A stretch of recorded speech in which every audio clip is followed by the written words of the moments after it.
we have a bill up on actually there's two bills calendared for today. The one dealing with legislative pay we will not take up today. We're going to leave more time for that one to be talked about a little bit to decide a path forward, and I can take questions about that at the end. The other bill that we will take up today is House File 5.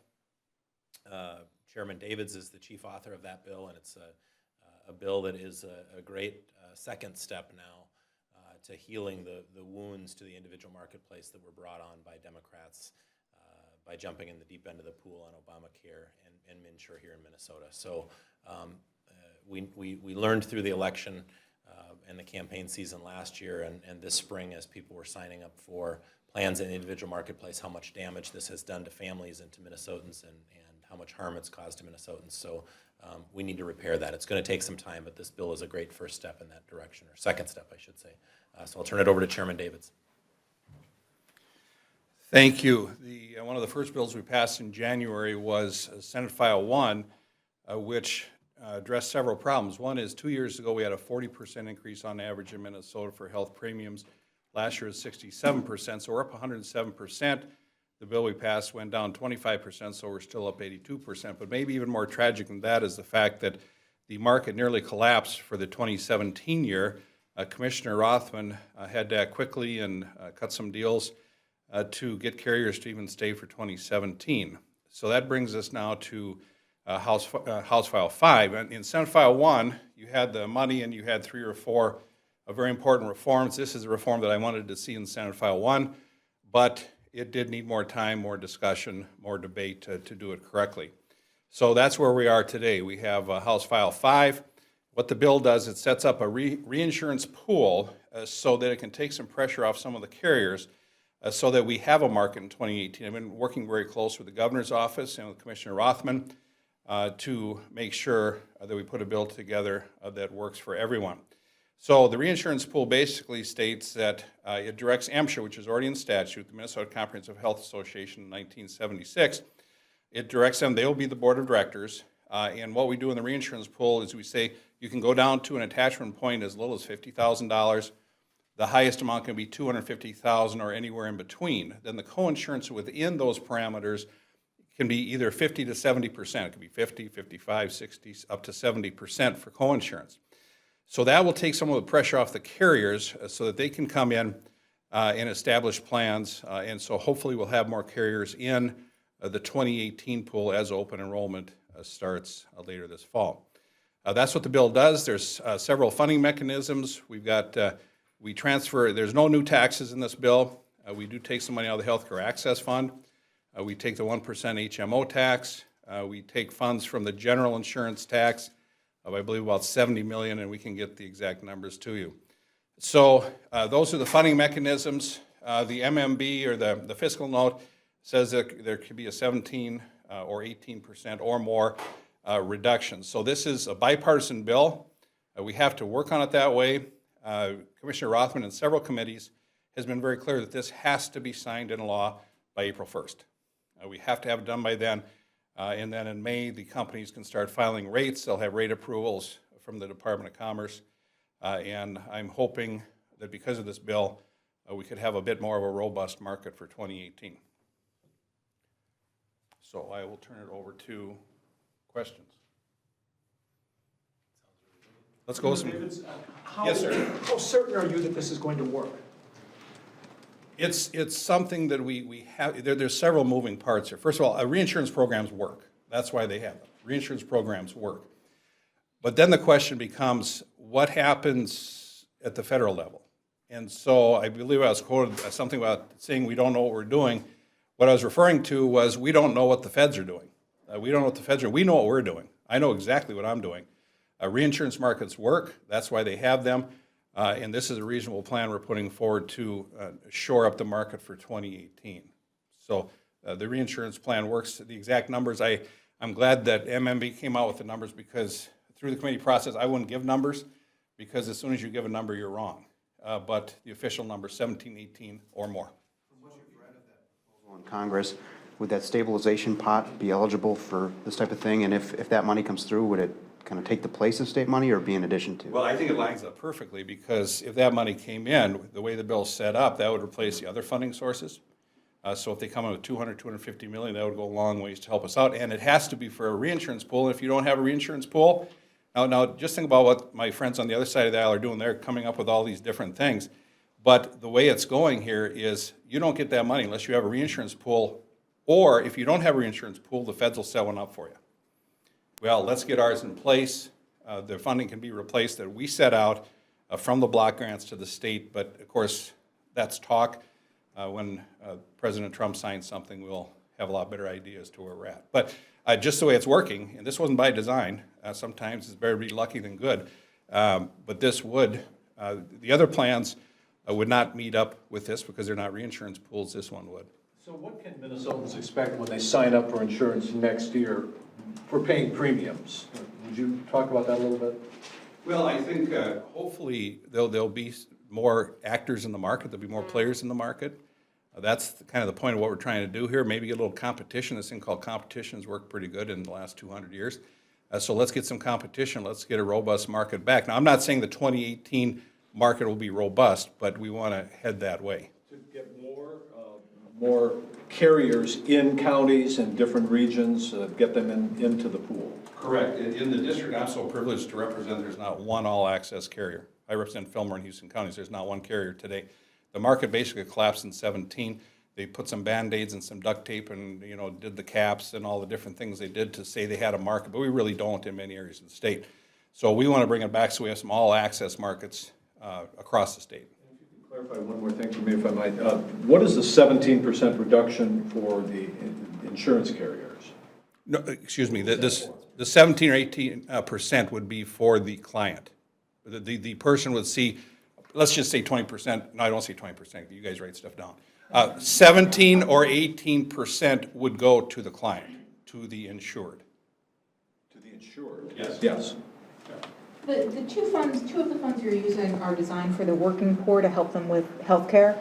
Is there anything in this that has any particular help for people who can't afford insurance on their own, or is this more for the higher end clients who are not eligible for MNsure? This is for the middle class person. This is for the people in the middle that have got burned so bad by the ACA. That's what this is for. If you're poor, you got some of the best health insurance in the world.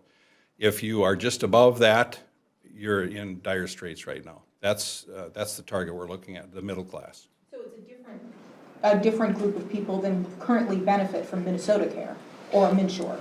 Well, these people, if you're on Medicaid or MnCare, or you're being subsidized through MNsure, this bill doesn't apply. So aren't you? But it could help everybody anyways, because if you have a reinsurance market, the companies that do business, it benefits everyone.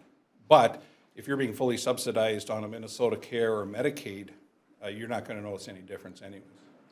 So you're taking from two funds designed for the working poor and expanding who those would benefit? Well, the Healthcare Access Fund is to help Minnesotans get health insurance. Under a certain income threshold? Well, it's designed to help Minnesotans get health insurance, and that's what this bill does. Am I wrong that it's under a certain income threshold? I'd never say you're wrong. I don't think I am. No. You still have the various income threshold. That's true, but the people we wrote Senate File 1 for, basically we're looking at the same subset. What's the obligation on the companies? Like, what do they have to commit to in order to get access to this pool? I mean, do they have to commit to selling in the private marketplace, the health exchange for any number of years, or can they take the money and run?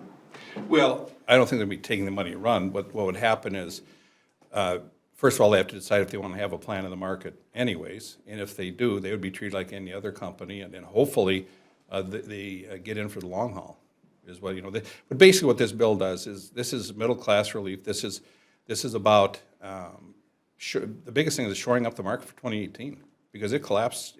They say it nearly collapsed. No, it collapsed in 2017, and so we have to do what we can to bring that private market back. But is there anything binding these companies for participating? Do they have to do anything in particular to get the state help? No. If they're in the market and they're participating, they're in. Like just, even if they're just in the group market, or? Well, right now, if you could have some very limited, like HMO plans, I think we'll see an amendment today that's been filed that says that if you're in, you also have to have basically an all-access plan. That's an amendment. How do you feel about that amendment? Oh, I think it's a great idea. Yeah. All access plan means what? I'll be voting yes on that one. For those of us who don't cover this day in and day out, all access plan means what? It covers something. Right now, what we have is, in where I live, there are no all-access plans. What that means is that the biggest carriers, like I live in Preston, you have Olmsted Medical Clinic, you have Chatfield Olmsted Medical, you got Spring Valley Olmsted Medical. Okay, the plan that they have now does not cover Olmsted Medical. Over in Houston County does not cover Gunderson. So we want plans in there that will have a plan. It's kind of like you're getting providers, if they agree to a certain amount, they're in. Chairman, back to Yes, the sir. earlier question, this doesn't guarantee that you'll have competition next year, does it? It doesn't guarantee you'll have more than one insured down in your area. It does not. It does not. But I will guarantee you one thing, if we don't do this, there won't be any companies providing coverage. And So it doesn't guarantee folks are coming in, but it sets up a situation where it makes it much better, a better chance that you'll have some come in. And do you need something else besides this bill before April 1st? Any other bills that need to pass to help 2018? Don, we need this bill. Senate File 1 was the first step. This is, I call it a very important cog in the wheel, if you will.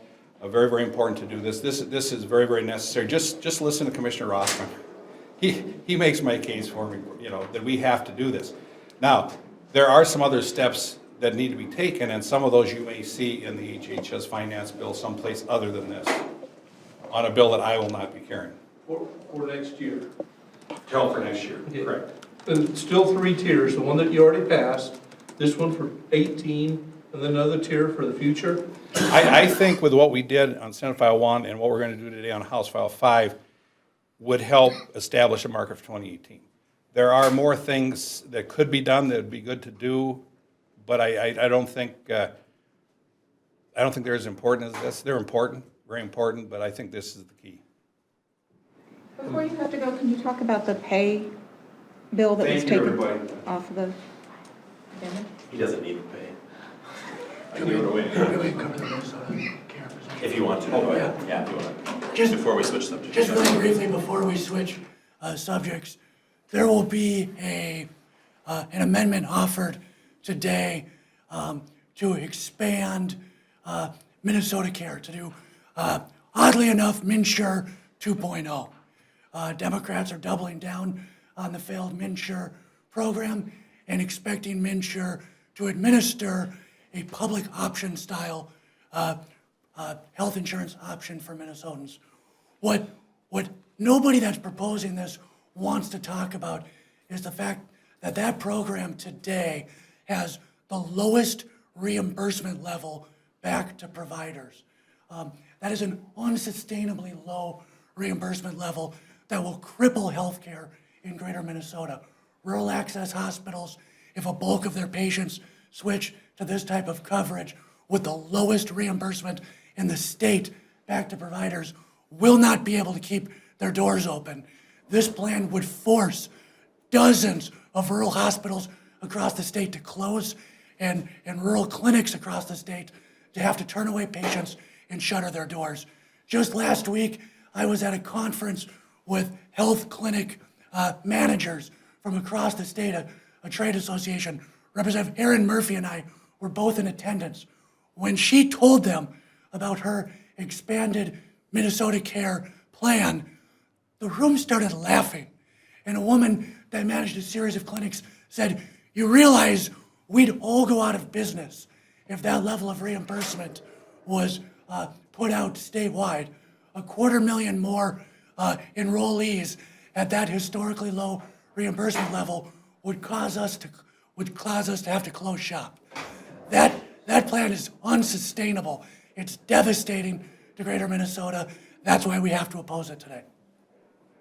Mr. Chair, before you switch topics here, combined with Senate File 1, this is, approaching $700 million that have been used in one way or another to shore up the insurance market.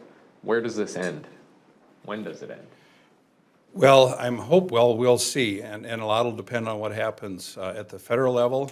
I happen to believe that if we get this signed into law, the House File 5, It will greatly reduce the pressure on the state budget because you hopefully, and we don't, I'm not guaranteeing that it's going to work. I do believe it will work. I wouldn't be doing it if I didn't think it would work. But until we get a more comprehensive health plan put in place nationwide, you're going to see this happening. This is happening all across the country. This is not just Minnesota. So that's a lot of money, but it really, the ACA destroyed the healthcare market in this country and in this state, and now we're trying to put some repairs in that work.